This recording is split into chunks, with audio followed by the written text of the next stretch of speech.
So only 2 hours left to get enlightened. Ya, jadi selamat datang. Ini adalah sesi meditasi terakhir, tinggal 2 jam. Jadi cuma sisa 2 jam untuk mencapai pencerahan. That's 120 minutes. Itu artinya 120 menit. 7,200 seconds. 7.200 detik. Only 1 second is all you need. Cukup 1 detik saja yang kita butuhkan. Ya. So there's still a chance for you yet. Jadi masih ada kesempatan buat kita. But if you get enlightened this afternoon, Tapi kalau Anda tercerahkan sore hari ini, waste of time going home. jadi hati-hati nanti pada saat pulang ke rumah. If you're a woman, you'll have to join the nuns' monastery. Kalau perempuan harus bergabung dengan Sangga Bhikkhuni. If you're a monk, you have to join the Venables monastery. Kalau Anda laki-laki harus bergabung dengan Wihara Bante. That'd be a good idea. Apakah itu baik? Aduh, That's you too, Handaka. If you become enlightened, you'll have to join the monks' monastery. termasuk Mam Handaka juga. Kalau tercerahkan harus bergabung dengan Wihara Bante. She joins nuns' monastery. Ya. Sama-sama. Bagaimana dengan istri saya? Ya, istrinya gabung ke Sangga Bhikkhuni. Very good. So, one thing which I only a little bit talked about, and Handaka mentioned it slightly, is about samatha and vipassana. Jadi satu hal yang baru saya sedikit sampaikan, tentu kemungkinan sudah dibahas juga sama Mam Handaka, yaitu tentang samatha dan vipassana. I did mention that the Buddha's simile of samatha being like the general can hold somebody still, and vipassana can teach that person. Dan saya tadi kemarin menyebutkan bahwa perumpamaan bahwa samatha itu seperti jenderal yang bisa membuat orang itu diam, tak berkutik, tak bergerak, sedangkan vipassana seperti menteri yang bijaksana. But you do need both. Tapi Anda sesungguhnya membutuhkan keduanya. Actually, you need more than both. Sebenarnya Anda bahkan mungkin membutuhkan lebih dari dua-duanya. You need the whole Eightfold Path. Anda membutuhkan keseluruhannya, jalan mulia berfaktor 8. So once upon a time, Jadi suatu ketika, where this couple, one was called Sam, the other one was called Vi. jadi suatu ketika ada seorang pasangan yang laki-laki bernama Sam, yang istrinya bernama Vi. Sam and Vi lived together. Sam dan Vi tinggal bersama. One day, they both decided to go on a walk up Meditation Mountain. Jadi suatu ketika mereka memutuskan untuk berjalan mendaki gunung meditasi. Sam wanted to go up Meditation Mountain because it was so peaceful up Meditation Mountain. Sam ingin naik sampai puncak atau mendaki sampai gunung meditasi karena di atas itu begitu damai.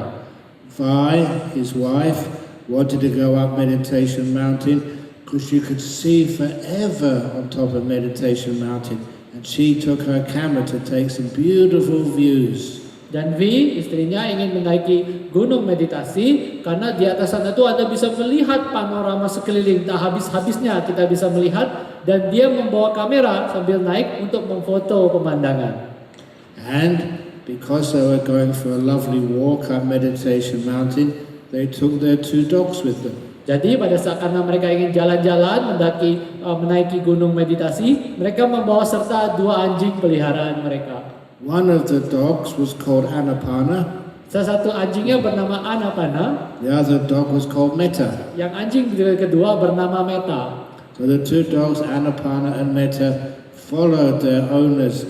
Sam, his full name was Sam Atta, and the full name of his wife was Vipassana. Jadi kedua anjing itu Anapana dan Metta mengikuti kedua majikannya Sam yang nama lengkapnya Samatha dan yang perempuan Vi bernama Vipassana. So Sam and Vi and their 2 dogs started walking up Meditation Mountain. Jadi Sam dan Vi bersama kedua anjingnya mulai mendaki atau menaiki gunung meditasi. As they were walking higher and higher up Meditation Mountain, oh, it got so peaceful up Meditation Mountain. Jadi saat mereka mulai menaiki gunung meditasi, mereka semua mulai merasakan, oh begitu damai saat semakin menaiki gunung meditasi. And the view, even halfway up Meditation Mountain, Oh, you could see so far, and it was so beautiful. Dan pemandangan bahkan hanya separuh jalan naik gunung meditasi itu begitu menakjubkan dan Anda bisa melihat begitu jauh. And as they're walking up Meditation Mountain, Metta, the dog, was getting so much happier and happier and happier. She was wagging her tail so hard. She was so happy. Dan saat mendaki gunung meditasi, Meta anjingnya makin menjadi makin bahagia, makin bahagia, makin bahagia. Dia mengibaskan ekornya, kelihatannya begitu bahagia. And Anapana, the other dog, she was vanishing. Dan Anapana, anjing yang lain, kelihatannya mulai menghilang. And when they got to the top of Meditation Mountain, oh, that was so peaceful. Dan saat mereka mencapai puncak dari gunung meditasi, itu rasanya begitu damai. So very still. Begitu hening. And Sam sat down, but even Sam had a pair of eyes. Even though he went up there for the peace, he could enjoy the amazing view. You could see everything, the whole world on top of Meditation Mountain. Dan Sam kemudian duduk ya, hening gitu ya. Tapi meskipun dia naik gunung untuk melihat atau menikmati keheningan dan kedamaian, dia masih punya sepasang mata. Dia bisa melihat pemandangan karena di puncak gunung itu kelihatan seluruh dunia. And Vipassana, she had her camera out. Not just one of these smartphone cameras, a real big Canon camera with so many lenses and so many filters.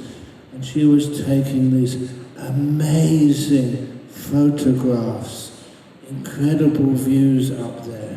Dan Vi, istrinya mengeluarkan kamera gitu ya, dan mulai kameranya bukan kamera handphone biasa, tapi ini lensa Canon gitu ya, begitu banyak lensanya, filternya, kamera profesional, dan dia bisa mengambil begitu banyak foto yang menakjubkan sekali. But she could also appreciate the incredible peace and stillness up there. Tapi Vipassana juga bisa menikmati kedamaian yang luar biasa dan keheningan luar biasa di puncak gunung itu. And Metta, the dog, have you ever seen dogs? They're wagging their tails so much it's like it's going to fall off. Jadi Meta, kalau Anda bisa lihat ya, pernahkah Anda lihat anjing itu begitu bahagia ya, sampai mengibaskan ekornya sampai sekira-kira ekornya kelihatan sudah mau copot. Running around in circles, so happy, so joyful. Little Metta, the dog, was so amazed up there. Jadi anjing itu begitu bahagia, dia berlari keliling-keliling begitu bahagia dan dia begitu takjub ya, begitu takjub dengan sukacita yang ada di sana. Metta, the dog, wouldn't make any noise. She wouldn't bark, because even the Metta, the dog, appreciated the silence on top of Meditation Mountain. Dan Meta, anjing itu pun tidak akan menggonggong. Dia begitu juga menghargai keheningan dan kesunyian yang luar biasa di puncak gunung itu. And Metta the dog also could see the incredible view, insights over the whole world. Dan juga Meta, anjing itu juga bisa melihat pemandangan luar biasa, wawasan luar biasa dari seluruh dunia yang terlihat dari sana. But Anapana dog, she had disappeared, vanished, because on top of Meditation Mountain, the breath disappears. Sedangkan Anapana, anjing satunya lagi, menghilang sepenuhnya. Karena di atas puncak meditasi yang namanya napas atau Anapana itu sepenuhnya menghilang.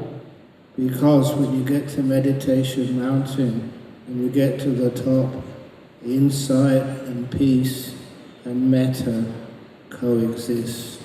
Jadi karena kalau Anda sudah sampai ke puncak gunung meditasi yang disebut dengan keheningan, kedamaian, vipassana atau insight atau wawasan maupun cinta kasih itu saling bersatu atau hidup berbarengan. You cannot have one without the other two. Anda tidak bisa dapat yang satu tanpa kehadiran dua yang lainnya. So that is my story about vipassana, samatha and metta. Jadi itulah cerita saya tentang samatha, vipassana dan metta. Sometimes we would ask Ajahn Chah about samatha and vipassana. Kadang-kadang kita sering bertanya tentang samatha dan vipassana kepada Ajahn Chah. He also said they are inseparable. Dan Ajahn Chah selalu bilang bahwa itu keduanya itu tidak terpisahkan. And he put up his hand and he says, now you can see the front of my hand. Dan dia akan mengacungkan tangannya seperti ini. Sekarang Anda bisa melihat ya bagian depan telapak tangan saya. Now you can see the back of my hand. Sekarang Anda bisa lihat punggung tangan saya. But the front of the hand hasn't disappeared. Tapi bagian depan ini belum hilang sebenarnya. It's right behind the back of the hand. Dia tepat ada di belakang punggung tangan. And the back of the hand is right behind the front of the hand. Sedangkan bagian dari muka tangan ini, telapak tangan ini ada di bagian belakang dari punggung tangan. The front of the hand, that's like samatha. Bagian depan ini bisa dikatakan seperti samatha. The back of the hand is like vipassana. Punggung tangan seperti vipassana. You can't split them off each other. Anda tidak bisa memisahkan satu sama lain. Sometimes you can do this Kadang-kadang Anda bisa lakukan seperti ini and see samatha and vipassana. dan Anda bisa lihat baik samatha maupun vipassana. But it doesn't matter. There's always one will go with the other. Tapi biasanya antara pasti ada salah satu dan pasti tidak terpisahkan dengan yang lainnya. And to me, that's obvious. Bagi saya itu kelihatan nyata sekali. If you're really peaceful, you're still enough to be able to see so deeply. Kalau Anda begitu damai, begitu hening gitu ya, dan kalau Anda bisa begitu hening, Anda bisa melihat begitu dalam. And if you see deeply, you let go of all the defilements, become really peaceful. Kalau Anda bisa melihat lebih dalam, Anda bisa melepas semua kotoran batin, noda batin, dan Anda bisa menjadi makin damai. The cause of stillness is seeing things clearly. Penyebab dari keheningan adalah melihat dengan jernih. The cause of seeing things clearly is stillness. Penyebab dari melihat dengan jernih adalah keheningan. The two go together. Keduanya saling beriringan. Even sometimes people would teach vipassana retreats. Kadang-kadang kalau pada saat orang mengajar retret vipassana, How would they start vipassana retreats? bagaimana mereka bisa memulai retret vipassana? By teaching anapanasati. Dengan mengajarkan meditasi anapanasati.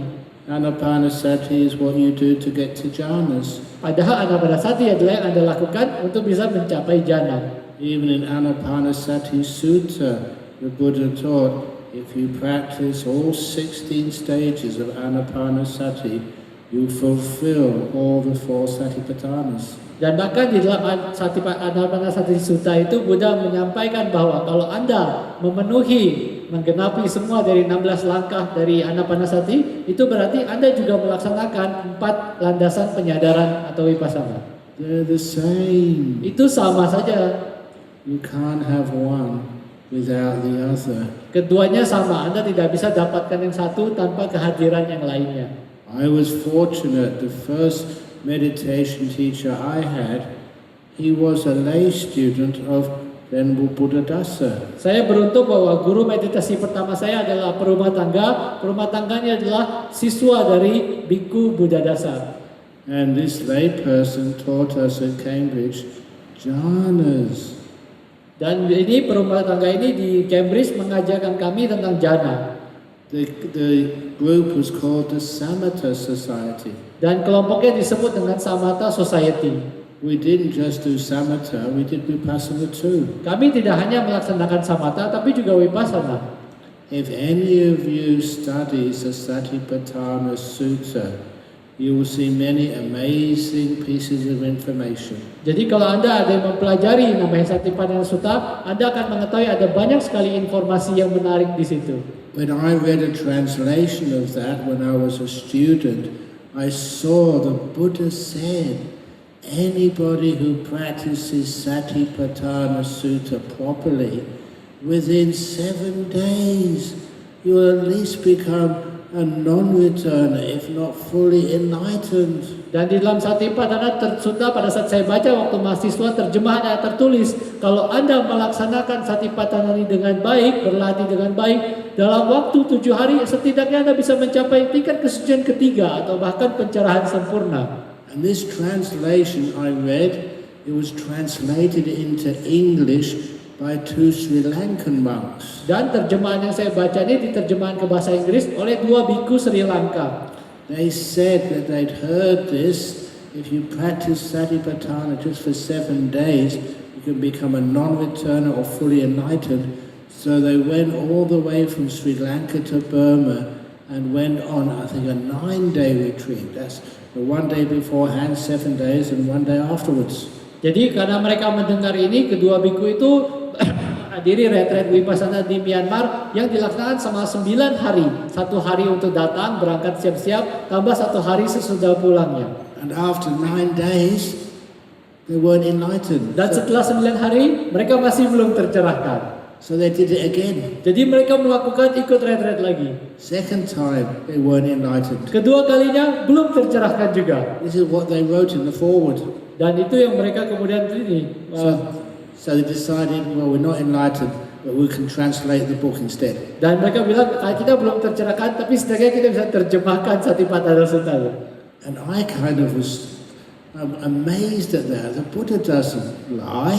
If the Buddha said if you practice properly, you can get enlightened within 7 days, what's going on? Dan saya juga heran seperti itu. Namanya Buddha kan tidak bohong. Dan ditulis di situ kalau berlatih mempraktekkan dengan baik setidaknya 7 hari pasti mencapai kesucian itu tercerahkan. Jadi ada apa di sini gerangan? What was their mistake?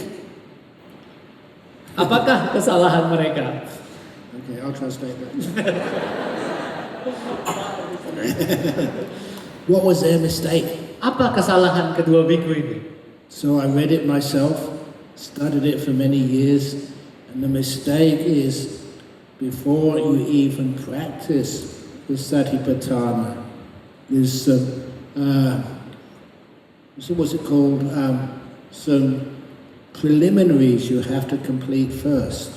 Jadi saya juga penasaran, saya baca, saya pelajari berulang-ulang bertahun-tahun gitu ya. Ternyata saya mengetahui alasannya. Jadi sebelum bahkan memulai Vipassana, ada satu tahapan persiapan, preliminary dahulu yang harus dilakukan. In the preliminary, I always remember this in Pali, Vinaya Loke Abhijja Domanassa. You don't need to translate that, because I'll now translate it into English, then you can translate that into Bahasa.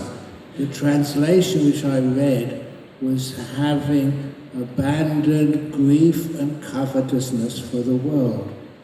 That was not a very good translation, but if you can translate it as best you can.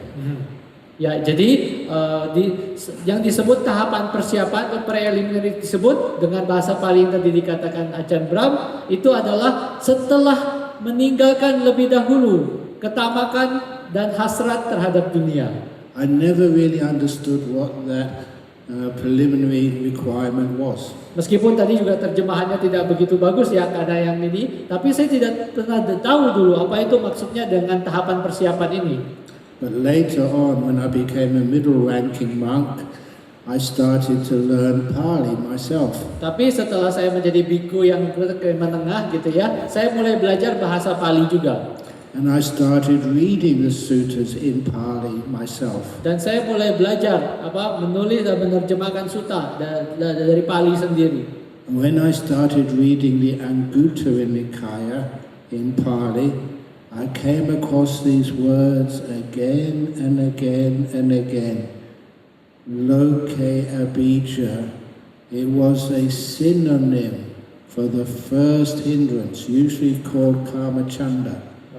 Jadi pada saat saya membaca di Anguttara Nikaya, saya bertemu lagi dengan frasa ini yang sama lagi, yang merupakan sinonimnya yang dari Kamacanda, yaitu rintangan batin pertama, yaitu nafsu indrawi.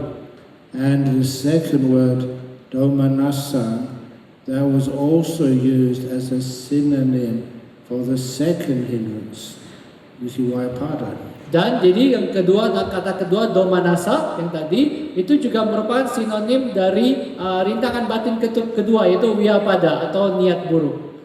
And when I started looking in the commentaries to these suttas, which I only could see in Pali, but now I could understand Pali, even in the 2 Satipatthana Sutta commentaries, that's what it said. The Vinaya Loke Abhijja Domanassa. What you have to do before you start the Satipatthana, it means having restrained, limited the first 2 hindrances, and by the first 2 hindrances, they also said it meant all 5 hindrances. Jadi saya juga membaca dalam kitab komentarnya, termasuk juga di dalam kitab komentarnya dulu dalam bahasa Pali, tapi sekarang saya mengerti bahasa Pali saat itu. Jadi bahkan dalam kitab komentar Satipatthana Sutta dikatakan bahwa setelah mampu menekan atau mengekang dari dua rintangan batin pertama, yaitu nafsu indrawi tadi dan niat buruk, tapi sekaligus kalau kita bisa mengekang itu berarti juga bisa menaklukkan 5 rintangan batin. So if you want to do the Satipatthana the way the Buddha asked you to do it, first of all you have to restrain your 5 hindrances. Jadi kalau Anda ingin mempraktekkan vipassana sebagaimana yang dinasihatkan Buddha, Anda pertama-tama harus juga menaklukkan atau mengekang 5 rintangan indera ini, 5 rintangan batin ini. You know how you restrain the 5 hindrances? Anda tahu caranya menekan atau mengekang 5 rintangan batin? Jhana. What you need to do to practice the 4 Satipatthanas to the point they're really powerful, you have to have experienced jhana first. Untuk bisa melakukan praktek vipassana sampai sedemikian dalam, sampai sebegitu kuatnya, Anda pertama-tama harus bisa menaklukkan 5 rintangan batin. Anda harus mencapai jhana terlebih dahulu. I already mentioned to you the idea of power mindfulness and superpower mindfulness, when you can see just a piece of the carpet and it's beautiful. When you go to the toilet and you spend half an hour looking at what you've just done, wow, wow, wow. That's the sort of mindfulness which you need if you're going to practice Satipatthana. Seperti yang saya ceritakan dalam cerita kemarin, pada saat kalau Anda meditasi, Anda punya penyadaran yang kuat sekali, super power, sampai Anda bisa melihat karpet jadi begitu indah, bisa sampai setengah jam menatap ke dalam toilet, melihat hasil karya sendiri gitu ya.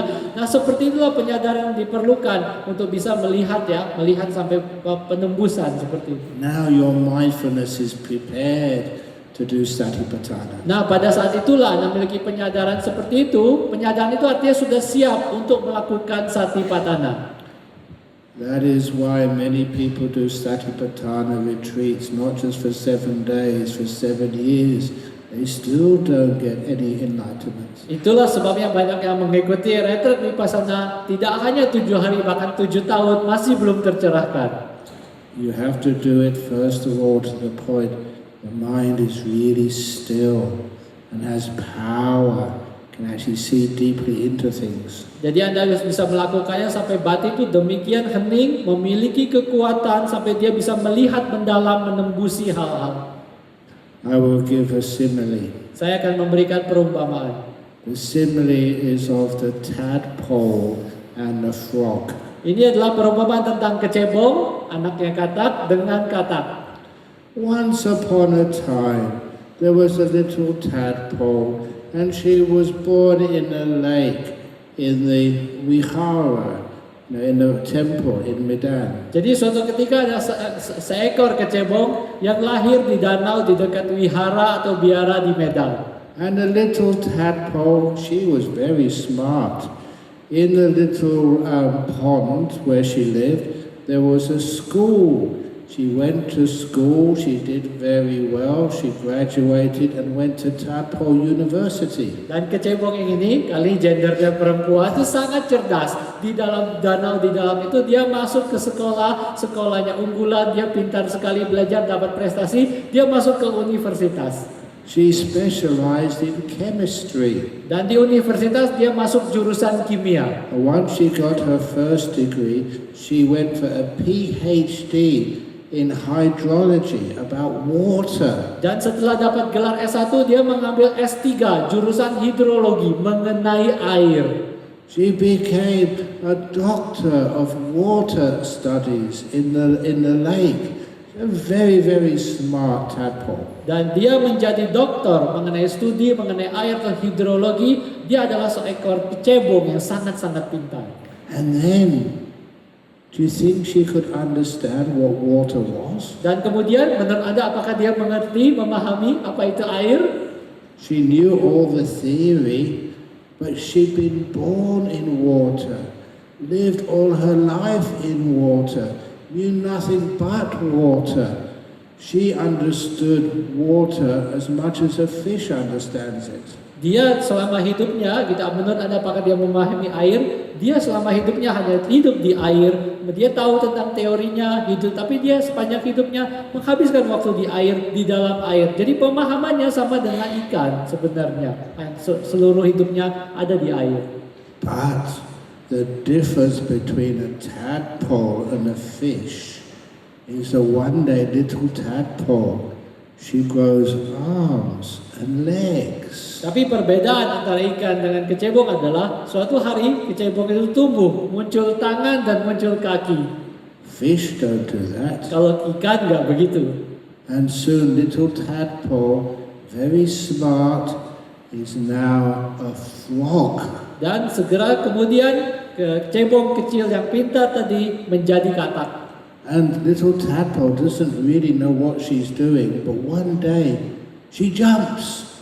Dan si katak kecebong itu tidak tahu apa yang dia lakukan, tapi suatu ketika setelah jadi katak dia melompat keluar. And when she jumps outside of the lake. Dan ketika dia melompat mentas keluar dari danau itu. She's squatting on dry land. Dia akhirnya mendarat di tempat atau di lahan yang kering. That's one of the strangest experiences she'd ever had in her life. Dan itu adalah pengalaman yang paling aneh yang pernah dia rasakan dalam hidupnya.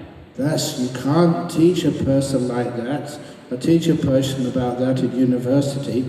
This is direct experience for her. She's on dry land. Anda tidak bisa mengajarkan hal itu, cuma bisa ajarin teori di universitas, tapi ini pengalaman langsung. Dia betul-betul di darat yang kering. Something which was always there is now missing. Sesuatu yang selamanya ada di sana, kini sudah lenyap, tidak ada. Water is gone.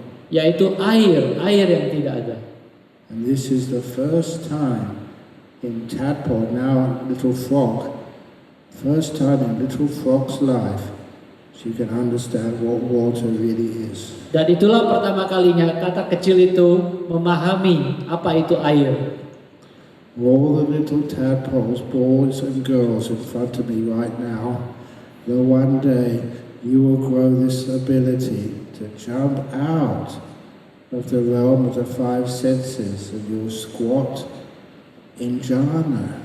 Jadi ada semua kecebong kecil, kecebong perempuan dan laki-laki yang ada di depan saya. Suatu hari Anda akan memiliki bertumbuh tangan dan kakinya dan akan melompat keluar dari alam lima indera dan melompat ke alam batin.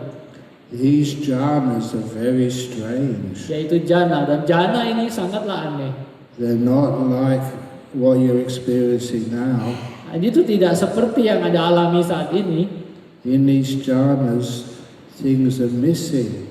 Things which have always been there are no longer here. Di jhana itu ada sesuatu yang hilang, ada sesuatu yang tidak ada di situ, sesuatu yang selama ini ada atau menyertai kita. In the first jhana, what's missing is your five senses and your body. Jadi di jhana pertama yang tidak ada atau hilang itu adalah lima indera dan tubuh Anda. You may think you know what your body is. You may have studied the body in medical school. You may have some idea from psychology how your senses work. But that's hardly anything at all. When you get into a jhana, your five senses are gone. Jadi Anda mungkin mengira Anda mengenal tubuh Anda, pernah belajar tentang kedokteran tentang tubuh Anda, atau belajar tentang psikologi, tentang cara indera-indera kita bekerja, tapi sebenarnya kita tidak tahu sama sekali. Ketika Anda mengalami jhana, Anda baru mengetahui bahwa lima indera dan tubuh lenyap, di situ Anda baru mengenalnya. They're no longer there.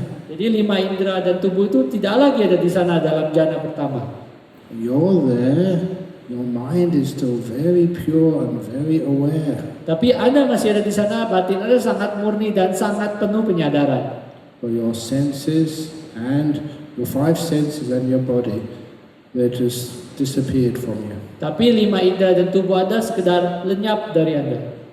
Now you have an idea of what this body and the senses really are. Dan pada saat itu Anda baru mengetahui apakah sesungguhnya lima indera dan tubuh itu. Sometimes people get afraid of letting go of their five senses and their body, even though it's only temporary. Kadang-kadang orang takut melepas 5 indera mereka atau tubuh mereka, bahkan meski hanya untuk sementara.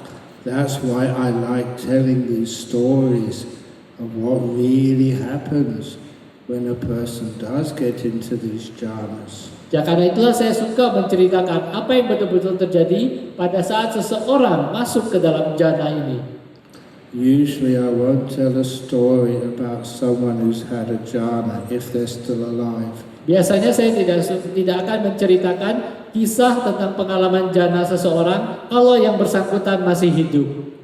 But there was a famous Indonesian monk Tapi ada biku Indonesia yang terkenal who I met, talked with, and know how he practiced. dan saya sudah bertemu sama beliau, bicara dengan beliau dan tahu bagaimana cara beliau berlatih. He passed away now, Beliau sudah meninggal sekarang, but when he was young, he went into central Java. He wanted to become a rishi, so he found a nice quiet piece of jungle and sat down there to meditate. Jadi beliau ini, Bante dari ini, ketika masih muda dia pengen menjadi resi atau pertapa. Dia masuk ke dalam hutan di Jawa Tengah untuk duduk meditasi dengan tenang. When I talked to him, this is how he described the experience. Ketika saya bicara dengannya, beginilah bagaimana dia menggambarkan pengalamannya saat itu. He was sitting very, very quietly in the jungle. Dia duduk dengan sangat hening di dalam hutan. And then he saw a star come to him in his mind. Dan dia melihat ada bintang datang mendekatinya dalam batinnya. Beautiful bright light. Jadi ada cahaya yang sangat indah dan terang. That is what we call nimittas. Itu yang kita sebut sebagai nimitta.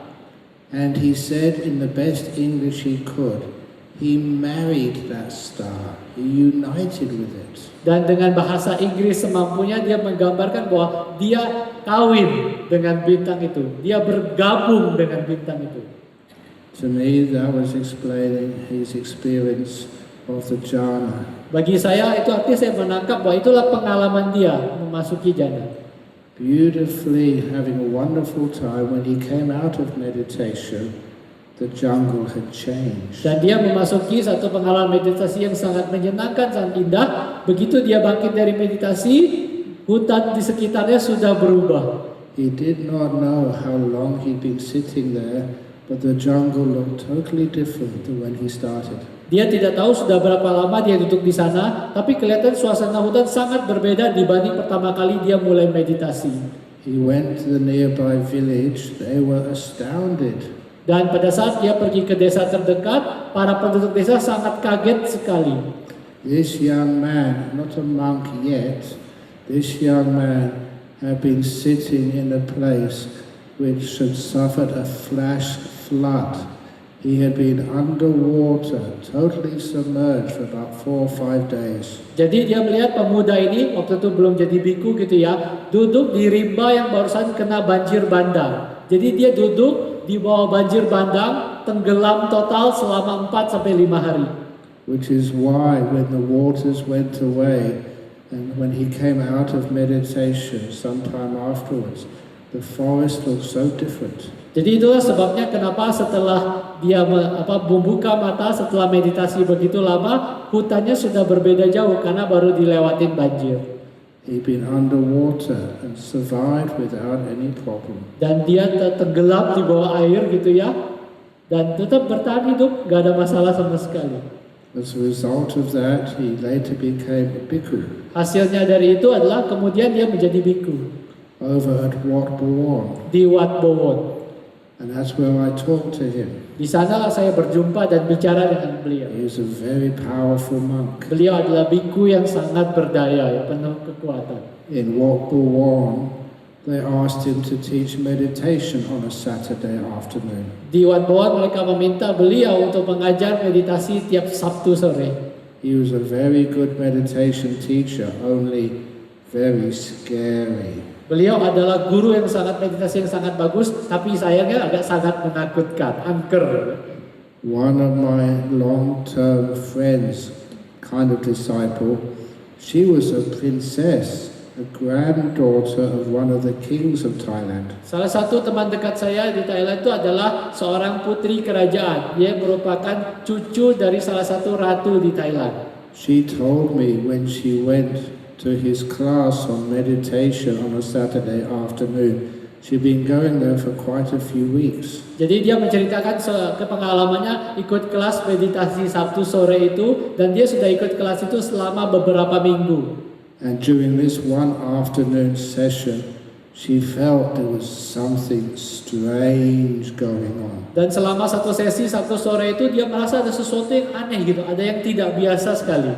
She opened her eyes and saw this Indonesian monk who was teaching meditation. His eyes were open too. Dan dia juga membuka matanya, dia melihat biku Indonesia ini yang sedang mengajar meditasi, ternyata matanya juga sedang terbuka. But out from his eyes, there were these rays of light going into one of the other meditators there. Tapi dari matanya ada berkas sinar gitu ya, yang masuk ke dalam tubuh meditator lainnya. She said this was a monk with laser lights coming out of his eyes. Dia bilang ini biku seperti mata laser yang keluar dari matanya itu ya, dan masuk gitu laser. People say they'd love to see that. Actually, no, you wouldn't. Dan kebanyakan orang bilang, wah saya seandainya bisa lihat itu juga, tapi sebenarnya Anda tidak akan bisa melihat. She was so scared. She got up, didn't even bow, left the hall, never went back. Dan namanya Putri Kajati begitu ketakutan, dia langsung bangkit, tidak namaskara lagi, keluar dari aula itu dan tidak kembali lagi. That was the monk with the laser lights from his eyes. Itu adalah biku dengan mata laser. Dari matanya bisa keluar laser seperti itu. This is not Hollywood. Ini bukan Hollywood. This is not from Marvel Comics. Ini bukan dari komik Marvel. This was real. Ini cerita betul. Ooh. But anyhow, that's the sort of thing which can happen. In the suttas, Ya, tapi seperti itulah hal-hal yang bisa terjadi di dalam sutta. in the suttas, there were two villagers going into the jungle to get some herbs or something. Jadi di dalam sutta ada dua penduduk desa yang pergi ke hutan pengen mengumpulkan tanaman obat dan sebagainya. And in the middle of the jungle, they saw a monk sitting meditation. Dan di tengah hutan mereka melihat seorang biku duduk meditasi. He was sitting meditation so still, Dan duduk meditasinya biku itu begitu hening, tidak bergerak. perfectly still, Sempurna tidak bergerak. too still. Terlalu diam bahkan. He wasn't breathing. Bahkan tidak bernafas. And they thought, oh my goodness, the venerable monk has passed away. What do we do? Dan mereka pikir, ya ampun, Bante ini sudah meninggal dunia, apa yang harus kita lakukan? They said, we can't let the venerable monk be eaten by the jungle animals. Kita nggak bisa biarkan Bante ini dimakan binatang hutan. If you saw this venerable sitting in the jungle, quiet, peaceful, not moving, would you leave him there? Kalau Anda melihat Bante ini misalnya duduk di tengah hutan, sangat hening, geming seperti itu, Anda apakah tega membiarkan Bante ini sendirian di situ? Let the tigers and other animals come and eat him? Atau membiarkan macan atau harimau memakannya? No, they said, it was in the jungle, there was lots of wood around, so they gathered some wood, made a funeral pyre, and put the venerable monk on top. Jadi mereka ada di hutan juga, tidak bisa begitu. Jadi mereka pikir di hutan banyak kayu, mereka bikin tumpukan kayu, bantengnya dia dipindahin di atas tumpukan kayu itu. At least we can give him a proper funeral. Lalu mereka bakar, setidaknya mereka perabukan dengan baik. So they did whatever chanting they knew, Jadi mereka melafalkan chanting apapun yang mereka tahu, and they lit the fire. lalu mereka menyalakan api. And once the funeral pyre was burning, they realized they don't need to be there all the time. They got other things to do. Dan setelah kayu pembakarannya, apinya sudah nyala, mereka menyadari ya nggak perlu ditungguin sampai selesai. Oh, mereka masih ada urusan lain. So once the funeral pyre, all the wood was burning, they went off and collected their herbs or vegetables or whatever it was. Jadi setelah mereka sudah selesai, apinya sudah membakar gitu, mereka langsung mencari kantau, yaitu ngumpulin itu ya, tanaman obat dan sebagainya. Imagine what they felt like Bayangkan bagaimana perasaan mereka when the following morning ketika esok paginya that venerable came into their village on alms round. Bante itu yang mereka temui itu datang pindah patah ke desa mereka. And not just he was alive, even his robe was not burned. Tidak hanya Bante itu sehat walafiat, sangat hidup, bahkan jubahnya pun tidak terbakar. He was totally just protected. Jadi sekedar dalam keadaan seperti itu entah bagaimana terlindungi. That's why if this afternoon when everything's finished, I'll go back to my room. I'm not flying back until tomorrow, correct? Ya. So I'll do some meditation tonight. If tomorrow morning, Handaka, if you go to my room and there's no answer, and you open the door, you see Ajahn Brahm sitting there very peacefully, and I am not breathing, don't cremate me yet. Jadi kalau setelah acara sore ini selesai, saya akan meditasi. Jadi kalau besok pada saat tiba saatnya mau berangkat terbang, saya ketok pintu kamar saya, ternyata saya duduk diam, tidak bergerak. Ya, tolong jangan kremasi saya. Imagine you did cremate me, you put me in the ovens, and you turn the gas on and cremate me. Then that pure funeral attendant, when he comes to open the door, and I'm in there saying, hi. Jadi bayangkan kalau Anda menaruh saya di ruang kremasi, nyalakan ovennya, bayangkan staf rumah Abu itu melihat saya buka ovennya, saya masih melambai-lambai begini ya. The funeral attendant will have heart attack and he'll go in the crematorium next. Pasti dia akan kena serangan jantung dan dia berikutnya yang masuk kremasi. I say this because I want to make sure you know there is nothing to be afraid of at all. Saya memastikan untuk menceritakannya adalah untuk memastikan, meyakinkan Anda bahwa tidak ada yang berbahaya. Itu semuanya aman. Tak akan ada yang terjadi. Everything to gain. Semuanya justru tidak ada ruginya, yang ada cuma untungnya. This is the eighth factor of the Eightfold Path. Karena inilah faktor ke-8 dari jalan mulia berfaktor 8. Many years ago, people thought, oh, only monks or nuns can do this. Bertahun-tahun lalu orang berpikir, cuma biku atau bikuni yang bisa begini. But in the sutras, you hear many lay people achieve jhanas. Tapi dalam sutta Anda mendengar ada banyak upasaka-upasika yang mencapai jana. Now, in all the years I've been teaching this, you find lay people also manage to do it. Dalam bertahun-tahun saya mengajarkan hal ini, Anda juga akan mendengar kisah ada banyak juga perumah tangga yang mencapai jana. Why not? Kenapa tidak? Obviously, just a 2-day retreat is not that long. Jelas yang pasti 2 hari retret itu tidak begitu lama. But sometimes you have opportunity to do longer meditation retreat. Tapi kadang-kadang kalau Anda punya peluang untuk melakukan retret meditasi yang lebih panjang, And sometimes these things happen. kadang-kadang hal seperti ini bisa terjadi. So that's one of the reasons why I encourage you. Itulah salah satu alasannya saya mendorong Anda, menyemangati Anda. And don't ever be afraid. Jadi jangan pernah takut terhadap hal ini. As long as you've got good teachings, you are perfectly safe. Selama Anda mendapatkan ajaran yang benar atau yang baik, Anda betul-betul dijamin aman. So how do you experience these things like jhanas? Jadi bagaimana Anda bisa mengalami hal-hal seperti jana ini? Sometimes Ajahn Chah would tell a simile. His simile was that Wat Pah Pong, his monastery, was a mango orchard. Jadi kadang-kadang Ajahn Chah akan menggunakan perumpamaan untuk mengajarkan hal ini. Ajahn Chah akan mengatakan bahwa wiharanya Wat Pah Pong itu seperti kebun mangga. I lived in his monastery for many years. It wasn't a mango orchard. What was Ajahn Chah trying to say? Jadi saya tinggal di wihara Ajahn Chah itu bertahun-tahun. Wiharanya jelas bukan kebun mangga. Jadi apa yang mau dimaksud dengan Ajahn Chah ini? And then Ajahn Chah said, Those mango trees were planted by the Buddha himself. Dan Ajahn Chah itu kemudian berkata, pohon-pohon mangga di kebun itu ditanam sendiri oleh Buddha. That's crazy. The Buddha never visited Thailand. Dan itu kan gila, nggak masuk akal. Buddha kan nggak pernah mengunjungi Thailand. Although many people, they like to say the Buddha did visit their country. Meskipun banyak orang sering mengatakan Buddha pernah loh ke negara saya. About 3 weeks ago, I was giving a big talk to 5,000 people in Colombo. Sekitar 3 minggu lalu, saya memberikan ceramah ke 5.000 orang di Colombo, In Sri Lanka. di Sri Lanka. It was time for questions and answers. Terus datang waktunya tanya jawab.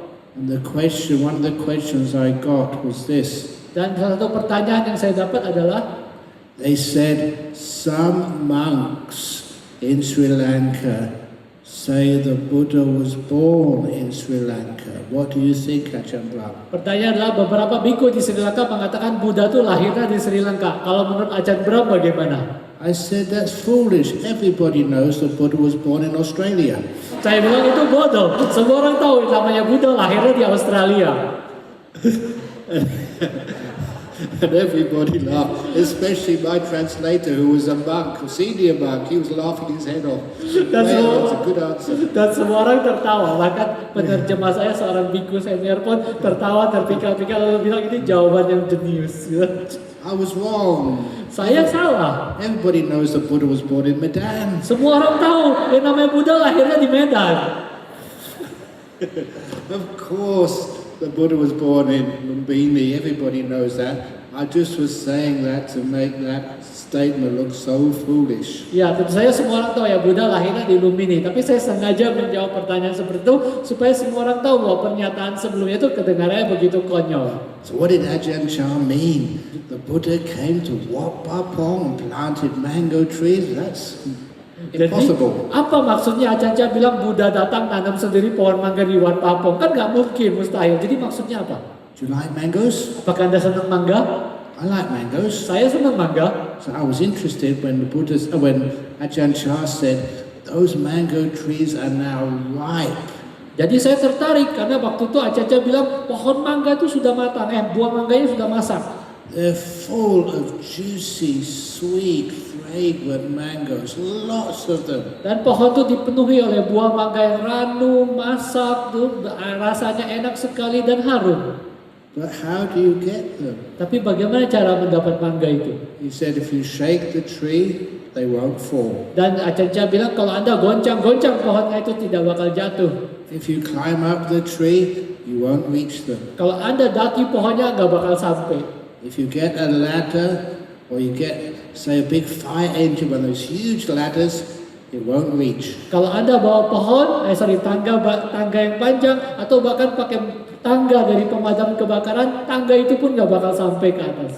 If you get a stick and you throw it up at the tree to knock down the mangoes, you will always miss them. Jadi kalau Anda bawa ranting, Anda lemparkan ke atas satu tongkat untuk bisa membuat mangganya jatuh, Anda akan selalu meleset. Even if you get a helicopter for military, you still won't be able to get them. Bahkan Anda pakai helikopter dari TNI pun nggak bakal bisa mendapatkan buah mangga itu. Ajahn Chah never said about helicopter. I made that one up, but it fits. Dan Ajahn Chah nggak pernah ngomong tentang helikopter, saya yang nambah-nambahin, tapi ini cocok dengan perumpamaan itu.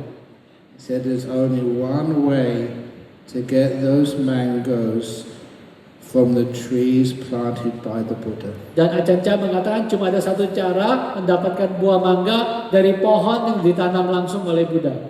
You have to sit perfectly still under the mango tree. Anda harus duduk hening sempurna di bawah pohon mangga itu. Perfectly still. Hening sempurna. Then you hold out your hand Kemudian Anda mengulurkan tangan Anda and the mango will fall dan mangganya akan jatuh right into your hand. tepat ke tangan Anda. That's ridiculous. Itu kan konyol, nggak mungkin. I've sat under mango trees, they never fall into your hand. Saya pernah duduk di bawah pohon mangga, nggak ada paha mangganya bisa jatuh ke tangan kita. If they were going to fall at all, they'll fall on my head. Kalaupun jatuh itu pasti kenanya ke kepala, bukan ke tangan. But that's what Ajahn Chah said. Tapi itu yang dikatakan Ajahn Chah. It took me many years to realize how wonderful true that was. Dan butuh bertahun-tahun untuk menyadari betapa luar biasa benarnya pernyataan itu. That's how these great things like jhanas, insights, enlightenment, that's how it happens. Dan itulah bagaimana terjadinya hal-hal yang hebat ini seperti jana, nimitta, dan juga pencerahan. Semuanya itu terjadi seperti itu. You sit perfectly still in deep meditation. Anda duduk hening sempurna dalam meditasi yang mendalam. You open the door of your heart with kindness. Anda membuka pintu hati Anda dengan kebaikan. Plop. First jhana. Dan langsung jatuh jana pertama. That's how it works. Itulah bagaimana cara kerjanya. If you don't understand that, one of my similes is of the donkey and the carrots. Dan kalau Anda tidak memahaminya, saya pakai perumpamaan saya, yaitu keledai dan wortel. This is Medan. I don't know if you like carrots. Ini Medan, saya nggak tahu apakah Anda suka wortel atau enggak. So let's say durian. Jadi anggap saja keledai dan durian. So I'm sure the donkeys in Medan would love some durian. Saya yakin keledai di Medan pasti senang makannya durian. So, how do you get a donkey to pull a cart? Jadi bagaimana caranya supaya keledai itu mau mendorong kereta atau menarik kereta? You may get a stick and hit the donkey won't move. Anda boleh pakai tongkat pukulin si keledainya nggak bakal mau bergerak. That's not how you use a stick on a donkey. Bukan begitu cara memakai tongkat ke keledai.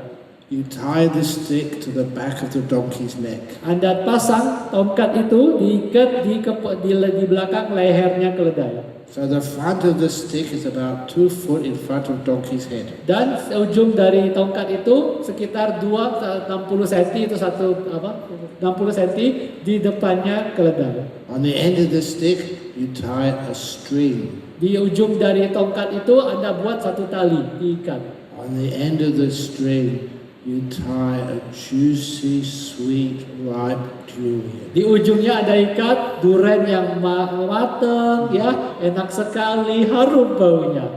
I mean, not with the spikes on the outside, just a piece. Tentu saja bukan yang ada duri-durinya, langsung buah duriannya. So, the donkey sees in front of you, just 2 foot, not that far, a juicy, sweet, delicious piece of durian. Jadi keledai itu melihat di depannya cuma setengah meter nih, wah buah durian yang benar-benar harum, matang dan enak. What would that donkey do? Apa yang dilakukan keledai itu? What would you do if you were that donkey? Kalau ada keledai itu apa yang Anda lakukan?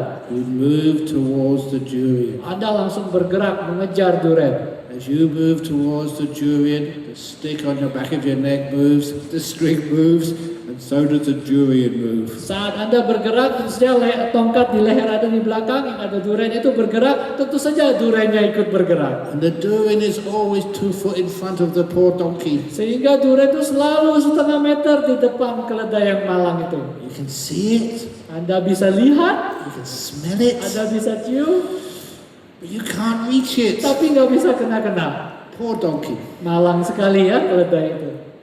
But ever since good monks came to Medan, the donkeys learned how to catch durian. Tapi semenjak banyak para biku yang baik datang ke Medan dan mengajar, keledai di Medan itu jadi tahu juga cara menangkap buah durian itu. It's very simple. Dan jawabannya sederhana sekali. So the donkey runs after the durian. Jadi keledai itu mengejar durian itu, lari. Doesn't matter how fast the donkey runs, the durian is still 2 foot in front. Secepat apapun keledai itu berlari, tetap durian itu cuma 2 kaki, 2,5 meter di depan keledai itu. But the Buddhist donkey knows how to stop. Tapi keledai Buddhis tahu cara berhenti. The Buddhist donkey stops still. Keledai Buddhis berhenti dan hening. Totally still, doesn't move. Betul-betul hening, tidak bergerak. And what happens to the piece of durian? It swings further away from the donkey. Dan apa yang terjadi? Buah durian itu mengayun menjauh dari keledai. Piece of durian is further away than it's ever been before, 4 foot in front of donkey's Dan mouth. ini untuk pertama kali durian itu mengayun paling jauh dibanding dari keledai itu bisa sampai 1,2 meter jauhnya. But then something strange happens. Tapi kemudian sesuatu yang aneh terjadi. Now the donkey starts swinging back. Sorry, no, the donkey swinging back. The durian starts swinging back to the donkey. Dan tiba-tiba keledai, salah, buah duriannya mulai mengayun kembali ke arah kedelai itu keledai. And the durian starts swinging back to the donkey. And soon the durian is in its normal place, 2 foot in front of donkey's mouth. Dan pada saat dia mengayun kembali, akhirnya sampai ke jarak normalnya yang 2 kaki di depan si keledai.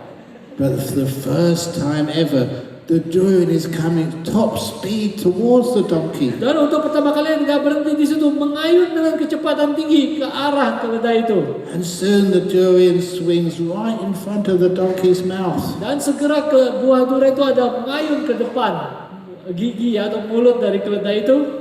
And there's one thing the Buddhist donkey must remember. Dan ada satu hal yang keledai Buddhis harus ingat. Just like Ajahn Chah said, sit perfectly still under mango tree.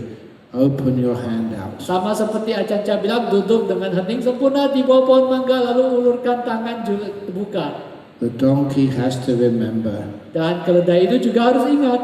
As that durian is swinging close to the donkey's mouth, the donkey says, "Durian, the door of my mouth is open to you." Saat buah durian itu sedang mengayun ke arahnya, keledai itu bilang, "Durian, pintu mulutku terbuka untukmu." And then the durian can come in. Dan buah durian itu masuk ke dalam. That's why you don't see donkey carts anymore in Medan. Itulah sebabnya di Medan gak ada lagi kereta ditarik sama keledai. Donkey is smart. Keledainya udah pintar semua. And that's how you... Okay. Good. That is how you get these wonderful deep meditations. Begitulah caranya Anda bisa memperoleh atau mengalami meditasi yang sangat mendalam dan luar biasa ini.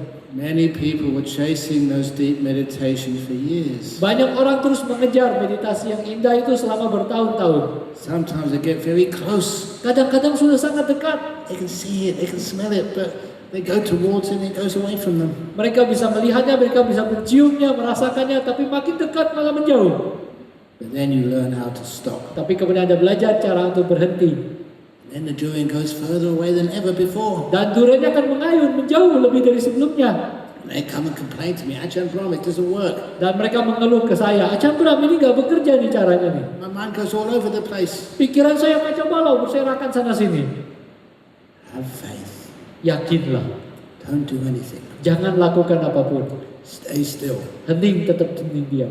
And then the meditation goes further away than it's ever been before. But then Dan meditasi akan makin jauh dibanding sebelumnya, tapi kemudian the stillness, the peace starts to come towards you. keheningan, kedamaian yang mulai datang ke menuju Anda. And soon it comes so close to you. Dan kemudian akan segera begitu dekat dengan Anda. Just add that last bit of kindness. Tinggal tambahkan sedikit kebaikan hati itu untuk membuka mulut. And all these amazing meditations and insights, they come to you. Dan semua meditasi yang mendalam, wawasan batin yang luar biasa ini akan datang kepada Anda. That's a donkey and carrot simile. Itulah perumpamaan keledai dan wortel. It's not what you do. Bukannya apa yang Anda lakukan, You don't decide to do vipassana. bukan Anda yang memutuskan untuk melakukan vipassana, You don't do samatha. Anda tidak melakukan samatha, You do Eightfold Path. Anda tidak melakukan juga jalan Arya berfaktor 8. You stop, be still. Anda berhenti, duduk diam, hening, And these things come into you. dan hal-hal inilah yang justru datang kepada Anda. That's how it works. Itulah cara kerjanya. So, stop. Jadi berhentilah.